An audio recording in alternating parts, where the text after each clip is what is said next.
ঘরোয়া পদ্ধতিতে life jacket তৈরি করছি। ছোটবেলায় এভাবেই সাঁতার শিখেছি আমি।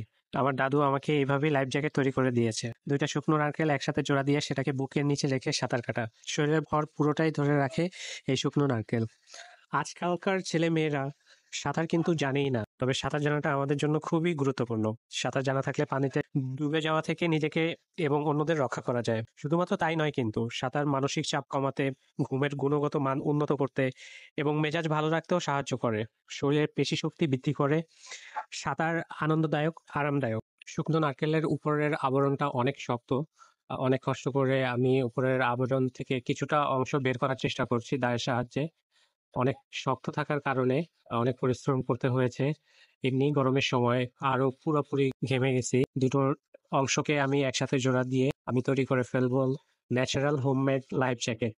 আমরা গ্রামে যখন গিয়েছি বাসা থেকে লাইফ জ্যাকেট নিতে ভুলে গিয়েছি। বাচ্চার বায়না পূরণের জন্য এই হোমমেড লাইফ জ্যাকেটটি তৈরি করে দিয়েছি। এখন এটা নিয়ে সিফা ট্রাই করবে।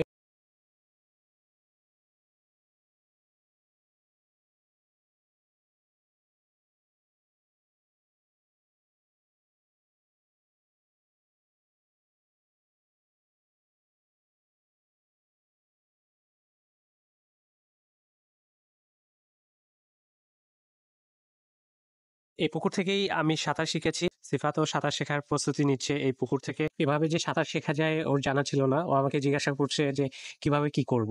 আমি ওকে পরে বললাম যে এভাবে নারকেল দুটো বুকের নিচে রেখে সাঁতার কাটতে হবে। নিজের ভারসাম্য নারকেলের উপর রাখতে হবে, তাহলে তুমি ডুববা না। ও আসলে ভয় পাচ্ছিল পানিতে নামতে। তারপর আমি ওকে দেখিয়ে দিলাম যে কিভাবে সাঁতার কাটতে হয়। এটা দেখে ও ভীষণ খুশি। এরপরে ও নিজে নিজে ট্রাই করলো সাঁতার কাটার জন্য ন্যাচারাল লাইফ জ্যাকেটের মাধ্যমে।